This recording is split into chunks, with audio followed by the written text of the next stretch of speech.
بسم اللہ الرحمن الرحیم۔ حضرت سلمان فارسی کا نسبتی تعلق اصفہان کے آب الملک کے خاندان سے تھا۔ مجوسی نام مابا تھا۔ اسلام کے بعد سلمان رکھا گیا اور بارگاہ نبوت سے سلمان الخیر لقب ملا۔ ابو عبداللہ کنیت ہے۔ سلسلہ نسب مابا ابن ابو ذکشان بن مرسلان بن یہوذان بن فیروز ابن سہراک ہے۔ یہ ایران کے ایک شہر رام ہرمز میں پیدا ہوئے۔ ایران کے عام مذہب کے مطابق یہ اور ان کے والد بھی آتش پرست تھے۔ اللہ تعالیٰ نے ان کے دل میں یہ بات ڈال دی کہ آتش پرستی کوئی صحیح بات نہیں معلوم ہوتی۔ انہوں نے اپنے باپ سے کہا لیکن باپ کسی بھی طرح آتش پرستی چھوڑنے پر آمادہ نہ ہوا۔ بالآخر تنگ آ کر انہوں نے اپنے باپ کو چھوڑا اور شام چلے گئے اور یہ سوچ کر کہ نصرانی مذہب کم از کم آتش پرستی سے بہتر ہے، ایک نصرانی عالم کے پاس مقیم ہو گئے اور اس کی خدمت میں رہنے لگے۔ جب اس کا انتقال ہو گیا تو دوسرے عالم کے پاس چلے گئے، دوسرے کے انتقال کے بعد تیسرے کے پاس اور تیسرے کے بعد چوتھے کے پاس چلے گئے۔ ان میں سے کسی نے ہمدردی کی، کسی نے تکلیف پہنچائی، ہر ایک عالم کی انہوں نے الگ الگ تفصیل بیان کی ہے۔ اللہ تعالیٰ نے ان کو عمر بھی بڑی لمبی عطا فرمائی تھی۔ بالآخر 8-10 آدمیوں سے منتقل ہونے کے بعد ایک نصرانی عالم کے پاس پہنچے جو ان سب سے بہتر تھا، حسن سلوک کے معاملے میں بھی اور دینی اعتبار سے بھی صحیح آدمی معلوم ہوتا تھا۔ یہاں تک کہ اس کے مرنے کا وقت آ گیا تو حضرت سلمان فارسی نے ان سے کہا کہ اب آپ بھی رخصت ہونے والے ہیں تو بتائیے میں آپ کے بعد کہاں جاؤں؟ اس نے کہا اب تمہیں کسی اور آدمی کے پاس جانے کی ضرورت نہیں ہے، اس لیے کہ نبی آخر الزمان صلی اللہ علیہ وآلہ وسلم کی بعثت کا وقت قریب آ گیا ہے اور مجھے اتنا پتہ ہے کہ وہ عرب کے ایسے علاقے میں ہوں گے یہاں نخلستان زیادہ ہیں۔ میں تمہیں ان کی علامتیں بتا دیتا ہوں کہ وہ صدقہ نہیں کھائیں گے، ہدیہ قبول کریں گے اور ان کے شانہ مبارک پر مہر نبوت ہوگی۔ یہ علامتیں تمہیں بتائی ہیں، اگر وہ تمہیں مل گئے تو سمجھنا بڑی قسمت کی بات ہے، پھر ان کے ساتھ زندگی گزارنا۔ یہ وصیت کر کے نصرانی عالم کا انتقال ہو گیا۔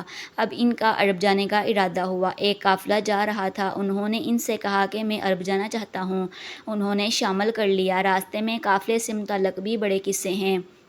انہوں نے غداری کر کے ان کو غلام بنا لیا اور ایک بازار میں لے جا کر بیچ دیا۔ مدینہ منورہ پہنچ کر انہوں نے دیکھا کہ وہاں نخلستان بہت ہیں اور یہ ہے بھی عرب کا علاقہ، اس لیے سمجھ گئے کہ یہی مطلوبہ جگہ ہے جس کی میرے استاد نے پیشن گوئی کی تھی، شاید وہ یہی جگہ ہے، اس لیے بڑے خوش ہوئے۔ لیکن ساتھ ہی وہ یہودی بڑا اکڑ اور سخت تھا، بڑی سخت خدمت لیتا تھا۔ انہوں نے سوچا اب اسی طرح زندگی گزارنی ہے، اللہ تبارک و تعالیٰ ہی کوئی بندوبست کریں گے۔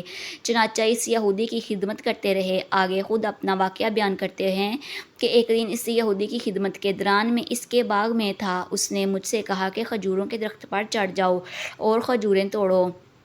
میں درخت سے کھجوریں توڑ رہا تھا اور میرا آقا درخت کے نیچے بیٹھا تھا۔ اتنے میں اس آقا کا کوئی چچا زاد بھائی آیا اور آ کر کہنے لگا اللہ ان بنو قلبہ کے لوگوں کو ہلاک کرے۔ قبا میں ایک آدمی آیا ہے جو نبوت کا دعویٰ کرتا ہے اور سب اس کے گرد اکٹھے ہو رہے ہیں۔ سلمان فارسی رضی اللہ تعالیٰ عنہ فرماتے ہیں میں چونکہ پہلے سے انتظار میں تھا اس لیے میرے کان میں جب یہ آواز پڑی کہ لوگ ایک ایسے شخص کے گرد اکٹھے ہو رہے ہیں جو نبوت کا دعویٰ کرتا ہے تو یہ سنتے ہی میرے جسم پر کپ کپی طاری ہو گئی اور مجھ سے رہا نہ گیا۔ میں درخت سے نیچے کود پڑا اور آقا سے اجازت چاہی کہ میں تھوڑی دیر میں آتا ہوں، ذرا کام ہے۔ وہ چونکہ بڑا سخت تھا اس لیے کہا کہ تمہیں نہیں جانے دوں گا۔ کہتے ہیں میں نے اس کی بہت منت سماجت کی کہ مجھے تھوڑی دیر کی چھٹی دے دو، لیکن اس نے کہا جب تک ساری کھجوریں نہیں اتار لوگے اس وقت تک نہیں جانے دوں گا۔ چنانچہ وہ دن میں نے بڑی مشکل سے گزارا۔ کھجوریں کاٹ کر شام کو جب چھٹی کا وقت ہوا تو میں نے ان میں سے تھوڑی کھجوریں ہاتھ میں لے لیں اور قبا پہنچ گیا۔ یہاں کے لوگ کہہ رہے تھے کہ حضور اقدس صلی اللہ علیہ وآلہ وسلم وہاں ہوں گے۔ دیکھا کہ حضور اقدس صلی اللہ علیہ وآلہ وسلم تشریف فرما ہے اور آپ صلی اللہ علیہ وآلہ وسلم کے آس پاس لوگ بیٹھے ہیں۔ میں جا کر خدمت میں پیش ہوا اور کہا آپ سب لوگ مسافر اور حاجت مند ہیں، اس لیے میں آپ کی خدمت میں کچھ صدقہ لے کر آیا ہوں۔ آپ صلی اللہ علیہ وآلہ وسلم نے فرمایا ہم صدقہ نہیں کھاتے، جو مستحق ہیں ان کو دے دو۔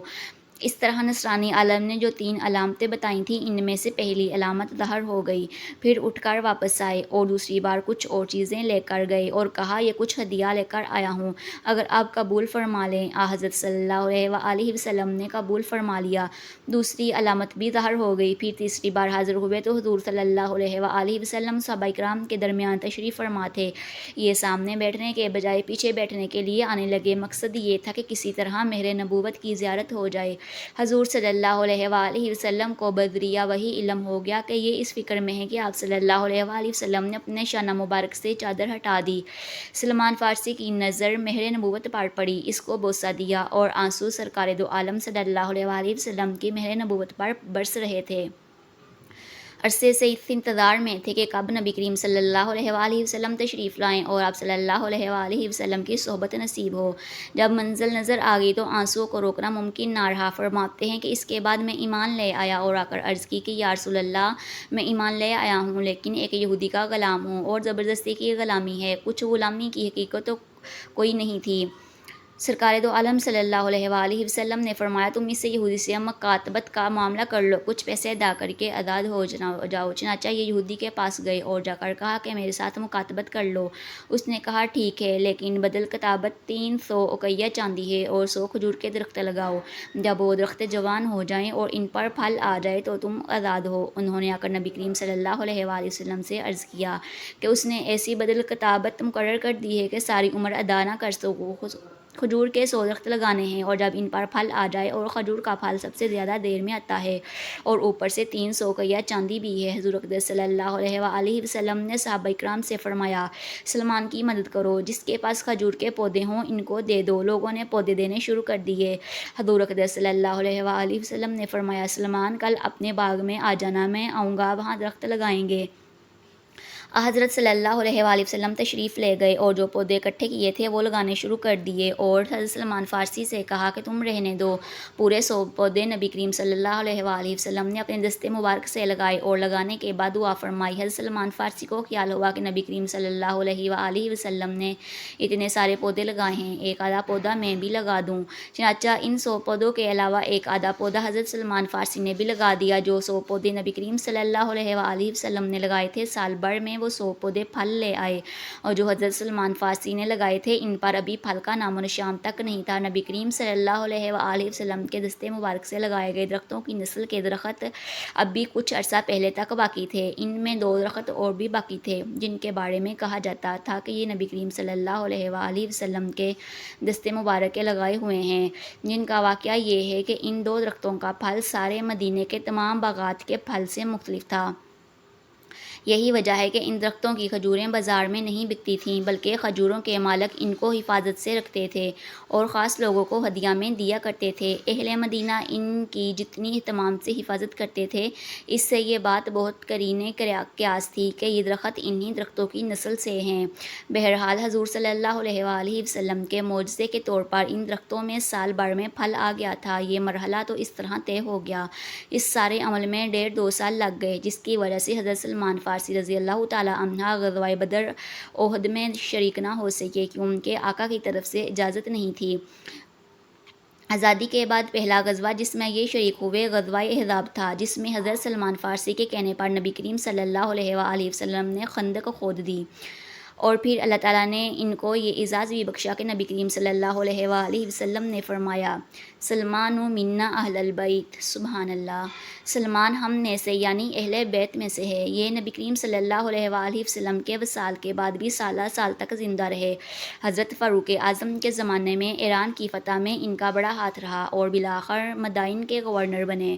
مدائن ایران کا دارالحکومت تھا۔ مدائن کے گورنر بننے کے باوجود معمولی کپڑوں میں عام لوگوں کی طرح پھرتے رہتے تھے، یہاں تک کہ ایک مسافر آیا، وہ سمجھا کہ یہ کوئی کلی ہے۔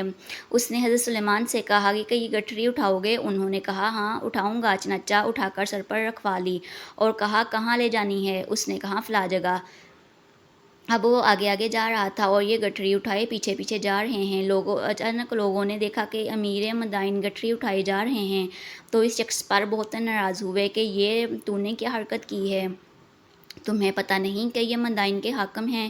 اس نے بڑی منت سماجت کی کہ خدا کے لیے اب آپ یہ گٹھری اتار دیجئے، لیکن حضرت سلمان فارسی نے فرمایا کہ میں جس نیکی کا ارادہ کر چکا ہوں، جب تک اس کو پورا نہیں کروں گا اس وقت تک نہیں اتاروں گا۔